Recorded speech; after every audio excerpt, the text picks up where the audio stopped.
नमस्कार विद्यार्थियों, स्वागत है आपका एडवांस कोचिंग क्लासेस के इस यूट्यूब चैनल पर। विद्यार्थियों, हम पढ़ रहे थे दो चरों वाले रैखिक समीकरण और असमीकाएं। तो देखिए, दो चरों को हल करने की जो हमने विधि पढ़ी थी वो ग्राफ ही विधि पढ़ी थी, यानी हमने ग्राफ बनाना सीखा था।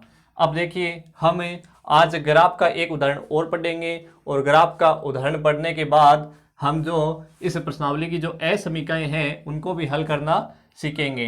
तो देखिए, मैंने यहाँ एक उदाहरण लिया है ग्राफ के सवाल का, अर्थात दो चरों वाले रैखिक समीकरण का। देखिए, कल हमने पढ़ा था रैखिक समीकरण हल किस प्रकार से किया जाता है, उसका ग्राफ कैसे बनाया जाता है। आज पुनः एक उदाहरण और पढ़ते हैं। तो हमारे पास दो समीकरण दिए हुए हैं। तो देखो, जो समीकरण एक है वो हम लेते हैं। तो समीकरण एक से x व y के विभिन्न मानों से हमें निम्न सारणी प्राप्त होती है। हम x और y के विभिन्न मानों से एक सारणी प्राप्त करेंगे समीकरण एक के लिए। तो समीकरण एक हमारे पास है 4x - 5y बराबर 20। 4x - 5y बराबर 20। तो हम क्या करेंगे, हमने देखिए विद्यार्थियों पिछले वीडियो में x बराबर 0 और y बराबर 0 मानने का एक साधारण तरीका सीखा था। देखिए, उसी तरीके से हम इस प्रश्न को हल करते हैं। तो हमने एक बार x बराबर 0 मान लिया, एक बार y बराबर 0 मान लिया। तो देखिए, यहाँ हमने माना x बराबर 0 रखने पर x बराबर 0 रख लेंगे। तो देखिए, x बराबर हमने 0 रखा तो y बराबर कितना प्राप्त होता है, 4 × 0, जहाँ x था वहाँ लिख दिया 0, -5 × y बराबर 20। अब कोई भी संख्या यदि 0 से गुणा होती है तो वो 0 बन जाती है। तो देखिए, -5y बराबर क्या हो गया, 20। y बराबर 20 और इस -5 का पक्षांतरण करेंगे तो देखिए ये भाग में आ जाएगा -5। अब यहाँ गड़बड़ हो जाती है विद्यार्थियों। देखो, ये जो -5 है हम दूसरे पक्ष में ले जाते हैं, इसे प्लस के 5 कर देते हैं, अर्थात 20 + 5 कर देते हैं। तो ये गलती हो जाती है, ये गलती नहीं करनी है। क्यों नहीं करनी है, देखिए यहाँ हमें ये देखना है कि इस y के साथ इस -5 का संबंध क्या है। यहाँ इसका संबंध गुणा में है, -5 × y। तो ये जो दूसरे पक्ष में जाएगा तो इसका मतलब है ये भाग में बदलेगा, अर्थात हमने क्या कर दिया, -5 को भाग में लगा दिया। अब देखिए, y बराबर 5 का भाग लगाएंगे 20 में तो 4 बार आएगा। मैंने आपको एक बार बताया था कि यदि माइनस और माइनस ऊपर भी है नीचे भी है तो कटेंगे, लेकिन यदि ऊपर और नीचे अंश और हर में एक बार है तो वो भागफल में आएंगे। तो y बराबर क्या आ गया, -4। अब देखिए, हमने x बराबर 0 रखा तो y बराबर आया -4। y बराबर आया -4। अब हम रखेंगे y बराबर 0, अर्थात देखिए y बराबर 0 रखने पर पहले हमने यहाँ पर x बराबर 0 रख लिया। अब हम यहाँ पर y बराबर 0 रख लेंगे। अब y बराबर 0 रखते हैं तो देखिए y बराबर हम रखते हैं 0। तो हमारा समीकरण है 4 × x - 5 × 0 बराबर 20। अब 5 × 0, 0 गुणा होगा 5 से तो क्या होगा, 0 हो जाएगा। 4x बराबर क्या हो जाएगा, 20। x बराबर 20/4 और x बराबर आ गया 5, या अर्थात x का मान हो गया 5। जब हमने y का मान 0 रखा तो x का मान हमें प्राप्त हुआ +5। इस प्रकार से देखिए, हमने समीकरण एक से एक सारणी बना ली है जो रैखिक अर्थात रैखिक समीकरण के लिए रेखा बनेगी। अब हम दूसरा समीकरण लेते हैं, समीकरण 2 से इसी प्रकार की एक सारणी प्राप्त करेंगे। समीकरण 2 से x व y के विभिन्न मानों से हमें निम्न सारणी प्राप्त होती है। तो ये निम्न सारणी देखिए क्या है, x और y के मान रखेंगे तो हमारे पास समीकरण है 3x + 5y बराबर 15। x बराबर सबसे पहले क्या रखेंगे, 0। x बराबर क्या रखेंगे, 0। देखिए, एक बार x का 0, एक बार y का 0। तो x बराबर 0 रखेंगे तो x बराबर 0 रख दिया हमने। 3 × 0 + 5 × y बराबर 15। अब 0 से गुणा होगा तो 3 × 0 0 हो जाएगा और 5y बचेगा बराबर 15। y बराबर 15/5। y बराबर 15 में 5 का भाग लगाएंगे तो कितना आ जाएगा, 3। 15 में 5 का भाग लगाएंगे तो आ जाएगा 3। अब देखिए, हमने x बराबर 0 रख दिया। अब y बराबर क्या रखेंगे? 0। y बराबर 0 रखने पर y बराबर 0 रखने पर y बराबर 0 रखेंगे तो देखिए 3x प्लस 5 इंटू 0 बराबर 15। अब ये 0 गुणा होगा तो वापस 0 हो जाएगा, अर्थात 3x बराबर क्या बच गया? 15। x बराबर क्या बच गए? 15/3। 3 का पक्षांतरण करेंगे, भाग में चला जाएगा, और 15 में 3 का भाग लगाएंगे तो उत्तर आ जाएंगे 5, अर्थात x का मान जो आ गया हमारे पास 5 आ गया। तो देखिए पहले हमने x बराबर 0 रखा तो y का मान आया था 3, और जब y बराबर 0 रखा तो x का मान आया था 5। इस प्रकार से देखिए हमने दोनों समीकरणों को हल करके एक सारणी प्राप्त कर ली है। देखिए विद्यार्थियों, यहाँ मैंने जो 0 0 माने हैं, यहाँ आप अलग भी जो मान है x और y के अलग भी मान सकते हो, 1 2 3 4 5, जो भी आपकी मनमर्जी है आप कोई भी मान सकते हो। यदि देखिए ये जो मान है आप 0 मानते हो और कोई भी संख्या मानते हो, यदि दशमलव में आते हैं तो मान लो यदि आपने 10 में 3 का भाग लगाया तो ये दशमलव में संख्या आती है, तो आप दशमलव के बाद एक अंक तक रखोगे, और जो ग्राफ में जब दशमलव की संख्या देखोगे तो देखो इस प्रकार से ग्राफ में संख्या लिखी हुई होती है। उसमें यदि पॉइंट के बाद की संख्या देखनी है, 3.3 देखना है, तो 3 के बाद में छोटी लाइनें जो होती है वो गिनेंगे तो तीसरी लाइन पे 3.3 हो जाएगा। तो देखिए अब हम इसका ग्राफ बनाते हैं। तो ग्राफ देखिए, इन सारणी से हम इसका ग्राफ बनाएंगे।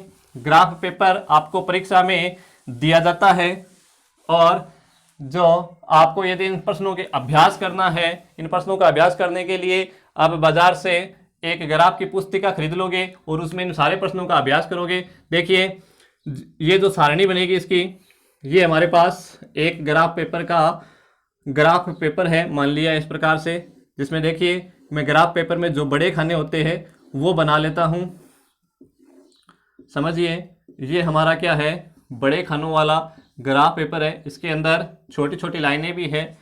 तो देखिए एक जो बड़ी लाइन होती है या बड़े खाने होते हैं, उसके बीच में 10 छोटे खाने भी होते हैं। तो देखिए ये हमारा ग्राफ बन गया। इसमें हमने ये जो लाइनें हैं, ये 2 मध्य की लाइनें ले ली, अर्थात इस काटते तल में देखिए ये y अक्ष मान लिया और ये x अक्ष मान लिया। अब हम इस पर इसका नंबर देते हैं संख्या पद्धति के अनुसार। तो देखिए 1 2 3 4 5, 1 2 3 4, ये भी क्या, ये माइनस के हो जाएंगे, 1 2 3 4 5 6, ये क्या हो जाएंगे? माइनस के हो जाएंगे, और ये 1 2 3 4 5 6 ये हो जाएंगे प्लस के। अब हमारे पास देखिए क्या क्या है, 0 और -4 है। तो मैंने आपको एक बार पहले बताया था कि जब x का मान 0 है तो वो बिंदु y पर होगा, यानी y के निर्देशांक -4 है, अर्थात y का ही है केवल निर्देशांक। तो y पर आएंगे, -4 पर क्या लगाएंगे? बिंदु लगाएंगे। ये बिंदु लगाया -4 पर। अब 5 0 है, y का मान 0 है, x का मान 5 है, तो ये लगाया 5 पर बिंदु। हम दोनों बिंदुओं को क्या कर देंगे? स्केल की सहायता से मिला देंगे, और इस पर रेखा पर क्या करेंगे? ये जो समीकरण था 4x - 5y बराबर 20, ये रख देंगे। उसके बाद देखिए दूसरी ओर हमारा जो समीकरण था उसमें x का मान 0 और y का मान 3 है, तो y का 3 देखेंगे, y का 3, और इसी पर रख देंगे क्या? बिंदु। जब एक देखो x और y के निर्देशांक में x देखो 0 और 3 है, इसका मतलब x का मान 0 है, x का मान 0 है तो वो बिंदु y पर होगा, y अक्ष पर होगा, और यदि y का मान 0 है तो वो बिंदु x अक्ष पर होगा। तो ये बिंदु y अक्ष पर 3 पर है, तो ये 3 पर लगा दिया। अब 5 0 पर है, वापस 5 0 यहीं पर आ जाएगा, तो इसको मिला देंगे। देखिए ये हमने क्या कर दिया? इसको मिला दिया। अब इस प्रश्न में हमें उत्तर बताने हैं तो किस प्रकार बताएंगे? देखिए उत्तर हम बताएंगे तो हमें देखो ये बिंदु, दोनों रेखाएं जहां कटी है वो हमारा क्या है? उत्तर है, अर्थात x और y के मान हमें यहां से प्राप्त होंगे। तो x बराबर क्या होगा और y बराबर क्या होगा? कहां कटा है? देखो ये जो बिंदु कटा है वो x में तो 5 पर कटा है, और इसी लाइन पे कटा है, अर्थात देखिए x पर कटा है, इसका मतलब y का मान क्या हो गया? 0। तो y का मान 0, x का मान 5। ये हमारे पास क्या, इसके x और y के मान प्राप्त हो जाएंगे। देखिए हमने पैमाना नहीं लिखा था, तो पैमाना भी समझ लीजिए। पैमाना किस में लिखा जाता है? जितने जितने का आपने इनमें अंतर लिख के लिखा है वो हमारा क्या होता है? पैमाना होता है। तो हमने x अक्ष से व वाई अक्ष पर दोनों पर पैमाना जो लिखा है वो कितना लिखा है, 1 सेंटीमीटर या 1 खाना बराबर कितना लिखा है, 1 इकाई लिखा है। 1 सेंटीमीटर बराबर 1 इकाई लिखा है। ये हमारा क्या हो जाएगा, पैमाना हो जाएगा। इस प्रकार से आप एक्स और वाई के मान ग्राफ पेपर में ज्ञात कर सकते हो। इसके अलावा देखो जो आरबीएसई बोर्ड है उसमें 1% अदर भी देते हैं, इसके अलावा भी देते हैं। अब देखो मैंने आपको 1% की चर्चा मैंने उसमें पहले की थी, 1% की चर्चा आज और कर लेता हूं। देखो यदि a बराबर X square plus Y square है तो a का मान ज्ञात कीजिए। तो इसमें से देखेंगे x का मान 5 है, y का मान 0 है, इसमें रख देंगे समीकरण में। तो a बराबर क्या हो जाएगा, x का मान यानी 5 का स्क्वायर प्लस 0 का स्क्वायर।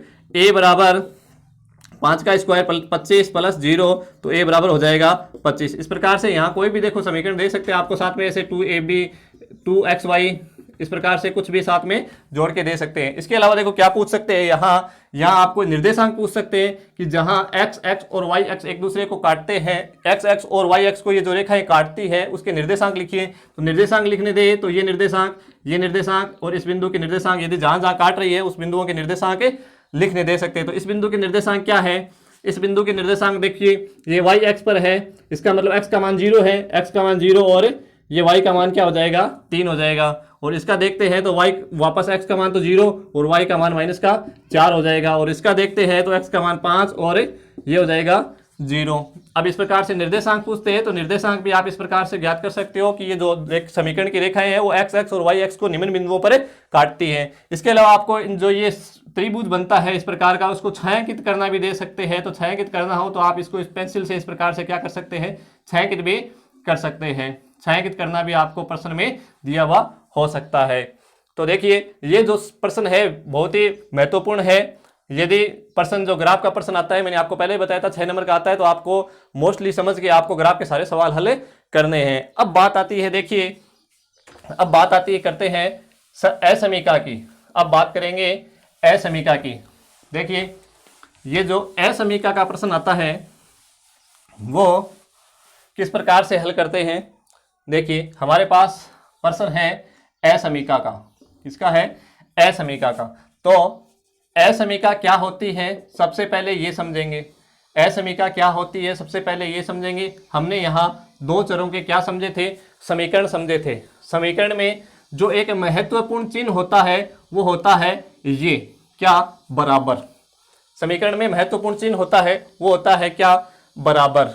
और रेखिक जो समीकरण होते हैं 2 चर वाले होते हैं, उसमें कितने चर होते हैं, 2 चर होते हैं, 2 चर होते हैं और वो ग्राफ में रेखा बना सकते हैं। इस प्रकार रेखिक समीकरण बन गए और इसमें महत्वपूर्ण जो निशान होता है वो बराबर का होता है। अब बात करते हैं असमीका में। जिस प्रकार से समीकरण एक कथन होता है, गणितीय कथन होता है, उसी प्रकार असमीका भी एक क्या है, एक गणितीय कथन है, एक गणितीय कथन है। असमीका भी एक गणितीय कथन है, ये भी एक गणितीय कथन है। इसमें बराबर की जगह क्या हो सकते हैं, देखिए इसमें बराबर की जगह जो हम चिन्ह प्रयुक्त करते हैं, अर्थात जो चिन्ह होते हैं हमारे पास छोटा बड़ा और छोटे बड़े के साथ किसका, बराबर का निशान भी हो सकता है। तो देखिए ये छोटे बड़े के साथ किसके निशान हो सकते हैं, बराबर के निशान भी हो सकते हैं। तो देखिए ये निशान यदि हो गणितीय कथन में, यदि ये निशान हो तो उसको क्या कहते हैं, वह एक गणितीय कथन जिसमें क्या हो, जिसमें छोटे बड़े या छोटे बड़े के साथ बराबर का चिन्ह प्रयुक्त हो तो वो क्या कहलाता है, असमीका कहलाता है। तो अब हमें असमीका की पहचान हो गई है कि असमीका में इस प्रकार से चिन्ह दिए हुए होंगे। तो ये चिन्ह देखिए किससे प्रदर्शित करते हैं, इन चिन्हों की बात करते हैं। तो देखिए एक मैंने चिन्ह बनाया है। अब जैसे 2 संख्या है 5 और ये 3, तो देखिए जिस साइड में ऐसे नुकीला है उस साइड में हमेशा कौन सी संख्या लिखी होगी, छोटी संख्या लिखी होगी। और इस साइड में दूसरे पक्ष में जिस साइड में देखिए खुला है उस पक्ष में बड़ी संख्या या बड़ा पद लिखा हुआ मिलेगा। तो ये किसको प्रदर्शित करता है, बड़े को प्रदर्शित करता है। और साथ में यदि बराबर हो तो बराबर भी मान सकते हैं। तो देखिए ये जब चिन्ह प्रयुक्त हो तो उसे क्या कहते हैं, असमीका कहते हैं। अब असमीका भी यदि बात करते हैं तो असमीका एक चर वाली भी होती है और असमीका दो चर वाली भी होती है। यहाँ हम एक चर और दो चर दोनों असमीकाओं का अध्ययन करेंगे। अब समझते हैं, देखिए एक असमीका का उदाहरण लेते हैं और उसे ग्राफीय विधि से हल करना भी सीखते हैं। तो देखिए ग्राफ में असमीका को किस प्रकार से प्रयुक्त करते हैं। मैंने यहाँ एक असमीका ली है जो है x बड़ा है 2 से, x बड़ा है 2 से या 2 के बराबर है। ये जो असमीका है हमारे पास, इसको हल करने के लिए सर्वप्रथम इसे हम समीकरण के रूप में लिखेंगे। देखिए असमीका को हल करने के लिए किसके रूप में लिखा जाएगा, सबसे पहले समीकरण के रूप में। समीकरण के रूप में लिखने पर, समीकरण के रूप में लिखने पर सबसे पहले समीकरण के रूप में लिखेंगे। तो समीकरण में क्या होता है, अभी हमने थोड़ी देर पहले बात की थी कि समीकरण में बराबर होता है। तो क्या करेंगे, यहां लिख देंगे क्या, बराबर। चिन्ह की जगह हमने चिन्ह प्रयुक्त कर लिया बराबर का, अर्थात x बराबर 2। अब देखिए x बराबर यदि 2 है तो हम एक सारणी प्राप्त करते हैं जिस प्रकार से ग्राफ बनाने के लिए करते हैं। तो देखिए यदि x बराबर 2 है तो y के विभिन्न मानों से, y के विभिन्न मानों से, देखिए y के विभिन्न मानों से हम सारणी प्राप्त कर लेते हैं। तो किस प्रकार की सारणी प्राप्त होगी, हम सारणी प्राप्त करते हैं x और y के लिए। तो देखिए कुछ मान हम रख लेंगे। x का मान हमें बता दिया पहले ही, हर बार कितना ही रहना है, 2 ही रहना है। y का मान हम कितना भी लिख सकते हैं, -1 रख दिया, 2 रख दिया, 3 रख दिया, कोई भी मान रख सकते हो। y का मान कोई भी रख सकते हो। यहाँ एक चर है, मतलब दूसरा चर जो y है वो कुछ भी हो सकता है। अब हम इसी सारणी से हम अपना क्या बना लेंगे, इसमें ग्राफ बना लेंगे। तो देखिए ये जो ग्राफ बना है, ग्राफ में ऐसे 2 लाइनें खींच लेंगे बीच में, जिसका नाम होगा y अक्ष और x अक्ष। देखिए जिस प्रकार से हमने पिछले सवाल में सीखा था x अक्ष और y अक्ष। यदि संख्या पद्धति के अनुसार इसमें नंबर लिखते हैं तो 1 2 3 4 5, 1 2 3 4 5, 1 2 3 4 5, 1 2 3 4 5 6। ठीक इस प्रकार से देखिए ये निशान जो होते हैं, इसके सभी के निशान दोनों के माइनस के, 2 पक्ष माइनस के और 2 पक्ष ये प्लस के हो जाएंगे। पैमाना लिख ही देंगे, पैमाना लिख ही देंगे। देखिए अब आगे समझिए, पैमाना 1 सेंटीमीटर बराबर 1 इकाई हो जाएगा। अब इसमें x का मान 2 और y का मान -1 है। x का मान 2 और -1, x का मान 2, ये रहा 2 और -1, y का मान -1 है। बिंदु यहाँ लगाएंगे, 2 और 2, तो 2 और 2 का बिंदु कहाँ लगाएंगे, 2 और 2 का बिंदु यहाँ लगाएंगे। 2 और 3 का बिंदु यहाँ लगाएंगे। 2 और 3 का, x का मान 2, y का मान 3, y का मान दिया हुआ 3, -1 2 3, तो y का मान बदलना है। जितने भी बिंदु आप लगाओ, जितने भी इसमें मान रखो, आप कितने भी रख सकते हो, अपनी मर्जी है। तो देखिए कितने बिंदु, हमने 3 बिंदु रखे, और भी रख सकते हो, मिला देंगे सभी बिंदुओं को। ठीक है, मिलाने के बाद ये हमने इसके ऊपर समीकरण लिख देंगे। समीकरण हमारा था x बराबर 2। असमीका नहीं लिखनी है, असमीका से रेखा नहीं खींची जा सकती। तो आप किससे, समीकरण से खींची आपने, तो ये इसके ऊपर क्या लिखेंगे, समीकरण लिखेंगे, असमीका इस पर नहीं लिखनी है। अब बात करते हैं किसकी, देखिए अब बात करते हैं कि जो समीकरण होते हैं वो आपको एक फिक्स उत्तर देते हैं, समीकरण जो होते हैं वो आपको उत्तर देते हैं, लेकिन जो असमीका होती है वो एक पूरा भाग बताती है। तो यहाँ देखिए ये असमीका की जो रेखा थी उसने क्या कर दिया, इस कार्तीय तल के 2 भाग बना दिए, एक भाग और दूसरा भाग। एक भाग जो है वो मूल बिंदु की तरफ है और दूसरा भाग मूल बिंदु से हटकर है। कोई भी रेखा होगी वो 2 भाग बनाएगी, एक मूल बिंदु की तरफ बनाएगी तो एक मूल बिंदु से हटकर बनाएगी। तो अब हम बात करते हैं मूल बिंदु से जो इसका जो छाया के क्षेत्र भाग होगा, यानी जिसके किस पक्ष में इसके उत्तर जाएंगे, तो वो देखने हैं। तो ये मूल बिंदु की तरफ होगा या मूल बिंदु से परे होगा, तो उस पर डिपेंड करने के लिए हमें किस पर क्या आना होगा, हमें आना होगा मूल बिंदु के निर्देशांक पर। देखिए हमें पता है मूल बिंदु के निर्देशांक क्या होते हैं, हमें पता है मूल बिंदु के निर्देशांक क्या होते हैं। तो देखिए मूल बिंदु के निर्देशांक, मूल बिंदु के निर्देशांक 0 0, मूल बिंदु के निर्देशांक क्या होते हैं, 0 0। हम कहाँ रखेंगे, असमीका में, 0 0 असमीका में रखने पर, असमीका में रखने पर, असमीका में मूल बिंदु के निर्देशांक रखने पर। तो देखिए हमारे पास असमीका थी x और 2, x बड़ा है 2 से, मूल बिंदु के निर्देशांक 0 0 है, तो लेकिन y का मान तो यहाँ है ही नहीं, केवल x का है, तो x का मान रखेंगे, x का मान रख दिया 0 और ये 2। अब देखिए ये कथन क्या कह रहा है, ये कह रहा है कि 2 से 0 बड़ा है, 2 से 0 बड़ा है, यानी मैंने आपको बताया था जिस ओर ये खुला हो उस ओर क्या होता है, उस ओर बड़ा होता है, अर्थात 0 बड़ा है 2 से। ये देखिए ये गलत बात कर रहा है, इसका मतलब ये हो गया कि ये गलत बात है, ये गलत बात है, अर्थात असमीका इस मूल बिंदु से क्या है, संतुष्ट नहीं है। अर्थात देखिए अतः असमीका मूल बिंदु से, असमीका मूल बिंदु से संतुष्ट नहीं है, संतुष्ट नहीं है। भाई गलत कथन आ गया, इसका मतलब संतुष्ट नहीं है। यदि सही कथन आता तो यहाँ संतुष्ट होती, संतुष्ट नहीं है। अब जब संतुष्ट नहीं है तो छायांकित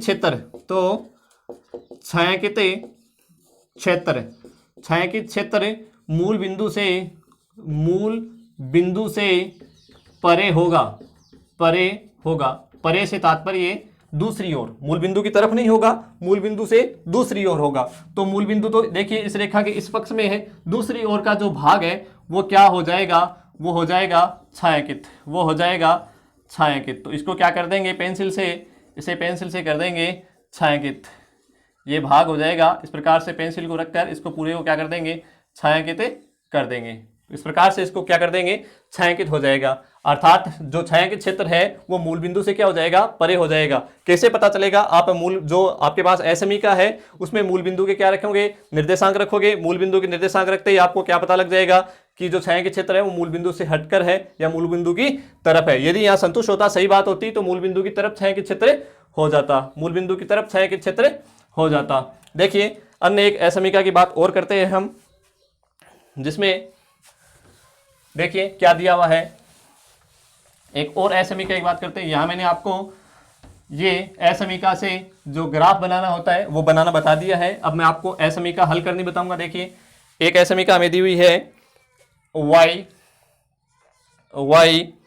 और y से बड़ा है -3। देखिए हम सबसे पहले हमारी प्रक्रिया जो है वो है समीकरण के रूप में लिखने पर, समीकरण के रूप में लिखने पर सबसे पहले समीकरण के रूप में लिखेंगे। तो देखिए y और y समीकरण के रूप में इसकी जगह क्या आ जाएगा, बराबर का निशान, बराबर यहाँ क्या आ जाएगा, माइनस का निशान। अब देखिए माइनस का है साथ में, ये बराबर बन जाएगा, तो समीकरण के रूप में हो गया। अब समीकरण के रूप में हो गया तो हम क्या करेंगे, x के विभिन्न मान रखेंगे, x के विभिन्न मानों से क्या प्राप्त होगी, सारणी प्राप्त होगी। सारणी से हम क्या बनाएंगे, ग्राफ बनाएंगे। तो देखिए ये x और ये y, आप कितने भी मनमर्जी के मान बना सकते हो इसमें। हमने देखिए y का मान -3 और ये -3 कितने भी लिख सकते हो। x का जो मान है वो हमने रख लिया -2, 1, 2, 3, कुछ भी रख सकते हो, अपनी मर्जी है, ठीक है। आइए ग्राफ में ठीक उसी प्रकार जैसे पहले बनाया था, कोई समस्या नहीं आएगी। चलिए ग्राफ में आप बना लोगे। अब जब ग्राफ आप बनाओगे तो -3 y का मान जो -3 है, 1, -2 और -3, ये ठीक इस प्रकार से आप बनाओगे, इस प्रकार से रेखा प्राप्त हो जाएगी। अब बात कहाँ आती है, बात आती है कि छायांकित क्षेत्र किस पक्ष में होगा। तो मूल बिंदु के निर्देशांक क्या होते हैं, 0, 0, y, ये y की जगह क्या रख देंगे, 0, y की जगह भी 0, x की जगह भी 0। क्यों, मूल बिंदु के निर्देशांक दोनों ओर में 0, 0 ही होते हैं, x का मान भी 0 होता है, y का मान भी 0 होता है। तो यहाँ देखिए ये हम ये देखेंगे कि असमीका जो है वो मूल बिंदु से संतुष्ट होती है कि नहीं होती है। तो ये बात यहाँ क्या बता रहे हैं कि -3 जो है वो 0 से, -3 है वो 0 से क्या है, 0 से क्या है, बड़े है, 0 से -3 बड़े हैं। अब देखिए जो माइनस की संख्याएं होती है, माइनस की जो संख्याएं होती हैं वो हमेशा क्या होती है, समझेंगे। माइनस की संख्याएं हमेशा 0 से क्या होती है, छोटी होती है। माइनस की संख्याएं हमेशा किससे, 0 से क्या होती है, छोटी होती है। ये सर क्या बात बता दी, 3 भी छोटा है, 0 से छोटा है। देखिए हम समझेंगे इसे, समझेंगे पहले ये समझेंगे माइनस की संख्याएं क्यों छोटी होती है। माइनस की सारी संख्याएं, माइनस का 1000 हो वो भी छोटा होता है 0 से, कितना ही हो, 10 लाख हो चाहे वो भी छोटा ही होता है। माइनस का छोटा होता है, किस प्रकार से होता है, देखिए हम एक उदाहरण से समझते हैं। एक व्यक्ति ऋणी है, ऋणी समझते हो, उधार लिया हुआ है। एक व्यक्ति में कोई 1,000 रुपये मांग रहा है और एक व्यक्ति है जिसमें कोई एक कुछ भी नहीं मांग रहा है, अर्थात 0 रुपये मांग रहा है, अर्थात उसमें ना प्लस है ना माइनस है, उसमें कुछ नहीं मांग रहा है, उसमें कोई व्यक्ति कुछ भी नहीं मांग रहा है। एक व्यक्ति है जो ऋणी है, 1,000 रुपये मांग रहा है। अब देखिए ये 1,000 रुपये जो ऋण के हैं वो क्या हो गए, माइनस के हो गए, अर्थात वो माइनस में है। अर्थात अब ये देखो, ये ऋणी व्यक्ति में ज्यादा कर्जा है या इसमें कर्जा है, तो फायदेमंद तो ये हुआ ना, अर्थात बड़ा कौन हो गया संख्या पैसे के हिसाब से देखे तो ये हो गया। अब ऋणी है, इसका मतलब ये छोटी संख्या होगी, अर्थात माइनस की सारी संख्याएं क्या होती है, 0 से क्या होती है, छोटी होती है। यहां ये बात क्या कर रहा है, ये कह रहा है -3 है, बड़ा है 0 से, -3 है वो 0 से बड़ा है। तो देखिए बात संतुष्ट करने वाली है क्या, असंतुष्ट है, नहीं है। 0 से -3 बड़ा कैसे हो सकता है, छोटा होगा, असंतुष्ट। अब जब असंतुष्ट है तो छाया के क्षेत्र है वो भी क्या होगा, मूल बिंदु से क्या होगा, परे होगा, अर्थात छाया के क्षेत्र है जो मूल बिंदु से हटकर हो जाएगा, मूल बिंदु की तरफ है नहीं होगा। आइए एक प्रश्न और समझते हैं, असमीका का ही, आप भी पिछले प्रश्न की तरह इसे बना के देखोगे। अगला जो प्रश्न है वो देखिए, x - 2y और बड़ा है इनसे 0। यहां देखिए कितने चर आ गए, 2 चर आ गए। कितने चर आ गए, 2 चर आ गए। अब यहां जो चिन्ह आया है वो साथ में बराबर भी नहीं है। अब इसे सबसे पहले जो काम है हमारा, समीकरण के रूप में लिखने पर वही करेंगे। पहला कार्य हमारा समीकरण के रूप में लिखने पर, x - 2y बराबर क्या हो जाएगा, 0। 2y का पक्षांतरण करेंगे, x बराबर क्या हो जाएगा, 2y प्लस के हो जाएंगे, 0 के पास में जाएंगे, सारणी बना लेंगे। इसी से सारणी बना लेंगे, जब समीकरण बन गया तो सारणी बन जाएगी। अब यहाँ एक मान फिक्स नहीं रहना है, x का मान अलग, x का मान y का मान रखते जाएगा, y का मान रख लेते हैं 1 2 3, कुछ भी रख सकते हो आप। y का मान जैसे ही रखते हैं x का मान देखिए बदलता रहेगा। x बराबर 2 × 1, हमने जब क्या रखा, y का मान क्या 1 रखा, y बराबर 1 रखने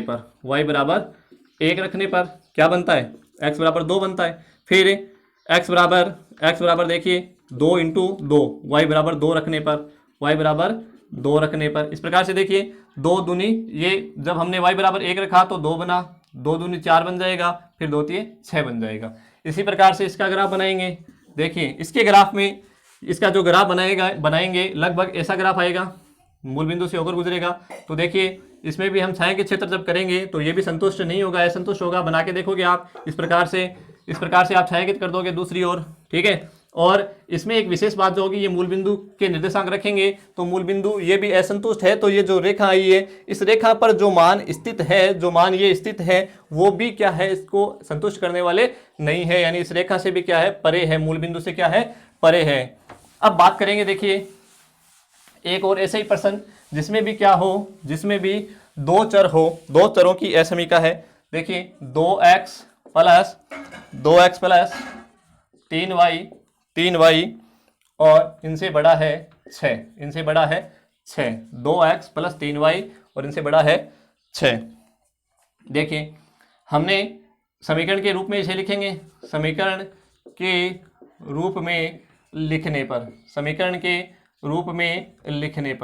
रूप में लिखेंगे तो देखिए 2x प्लस 3y बराबर क्या कर देंगे, 6 कर देंगे। अब की बार बराबर ये है, क्या है, संख्या है। समीकरण बन गया तो क्या करेंगे, ऐसी एक सारणी बना लेंगे जिसमें x और y के विभिन्न क्या हो जाएंगे, मान प्राप्त हो जाएंगे। हमने देखिए 2 चर हो तो बराबर संख्या लिखी हुई, तो हमने एक तरीका अपनाया था 0 0 मान रखने का, वही तरीका इसमें बना लेंगे। देखिए x बराबर 0 रखने पर, x बराबर 0, एक बार 0x का, एक बार y का, तो 2 × 0 प्लस 3 × y बराबर क्या आया था, 6।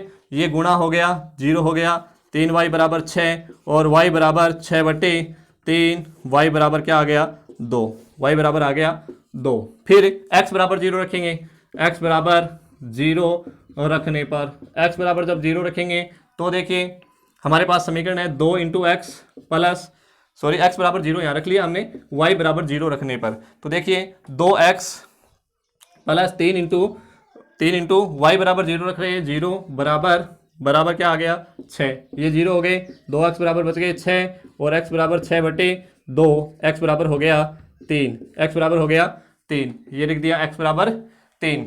अब देखिए x बराबर 3, x 0 और 2 और यहाँ पर हो जाएगा दूसरा जो है निर्देशांक हमारे पास 3 और 0, इसका हम ग्राफ बनाते हैं, इसका हम ग्राफ बनाते हैं तो वही पद हमारे पास 1 2 3 4 5, 1 2 3 4 5, 1 2 3 4 5, 1 2 3 4 5, ये जो होते हैं ये माइनस के अंक होते हैं। अब हमारे पास ये y अक्ष और ये x 0 2, y का मान 2 है, y का मान 2, ये देखिए y का मान 2 हो गया y वाली रेखा से, और 3 0 अर्थात x का मान 3 है तो ये हो गया x का मान 3। क्या करेंगे इनको मिला देंगे, मिला दिया, बिंदुओं को मिला दिया, स्केल की सहायता से मिला देंगे, इस पे लिख देंगे समीकरण 2x प्लस 3y बराबर 6। मैंने बताया था आपको यहाँ पर समीकरण लिखना है, समीकरण नहीं लिखनी है। अब क्या करेंगे, देखिए ये रेखा प्राप्त हो गई हमें। अब छाया के क्षेत्र की बात करते हैं तो छाया के क्षेत्र किस पर निर्भर करेगा, मूल बिंदु पर, मूल बिंदु के निर्देशांक रखेंगे, मूल बिंदु के निर्देशांक, मूल बिंदु के निर्देशांक, मूल बिंदु के निर्देशांक क्या होते हैं, मूल बिंदु के निर्देशांक होते हैं 0 0, असमीका में रखने पर, असमीका में रखने पर, मूल बिंदु के निर्देशांक असमीका में रखने पर, मूल बिंदु के निर्देशांक असमीका में रखेंगे तो देखिए 2 × 0 प्लस 3 × 0 और ये बड़ा हो गया 6, 2 से गुणा हुआ 0 0, 3 × 0 0 तो ये बन गया 0 और ये हो गया 6। अब देखिए यहाँ जो बात आई है ये आई है कि 0 से 6 बड़ा है, बिल्कुल जी बड़ा है, बिल्कुल 6 से 6 है वो 0 से बड़ा है। अब क्या हुआ कि यहाँ पर असमीका जो है वो मूल बिंदु से क्या हो गई, संतुष्ट हो गई। असमीका, यहाँ असमीका मूल बिंदु से संतुष्ट है, मूल बिंदु से संतुष्ट है, मूल बिंदु से संतुष्ट है, असमीका मूल बिंदु से संतुष्ट है। अतः मूल बिंदु से संतुष्ट है तो छाया के क्षेत्र कहाँ होगा, मूल बिंदु की तरफ होगा, अर्थात आपका जो छाया के क्षेत्र है आपकी बार किस तरफ होगा, मूल बिंदु की तरफ है, मूल बिंदु की तरफ, अर्थात आपका जो छाया के क्षेत्र है वो किस तरफ कर दोगे, इस बार मूल बिंदु की तरफ कर दोगे। यानी जो ये रेखा थी इस ओर है मूल बिंदु, तो मूल बिंदु की तरफ क्या कर दोगे, छाया के क्षेत्र कर दोगे। पैमाना आप इसका रख ही दोगे, पैमाना हमने देखा है कि एक एक खाने में 1 सेंटीमीटर लिखा हुआ है, तो 1 सेंटीमीटर और एक खाना या बराबर क्या हो गया 1 इकाई, तो ये बराबर हो गया 1 इकाई। x और y दोनों में ही एक ही है तो x और y दोनों में एक ही पैमाना लिख दोगे। तो देखिए इस प्रकार से आप ये असमीकाएं हल कर सकते हो। देखिए आप इन सवालों का अभ्यास कीजिए, इसके अलावा पाठ्य पुस्तक के जो भी प्रश्न आपको इस प्रकार से मिलते हैं उनको हल कीजिए। अगले वीडियो में हम मॉड्यूल्स की बात करेंगे, तब तक के लिए आप ये समीकरण और असमीकाएं आप मेहनत करके ये सारा जो है प्रकरण है वो हल कीजिए। आपका बहुत बहुत धन्यवाद।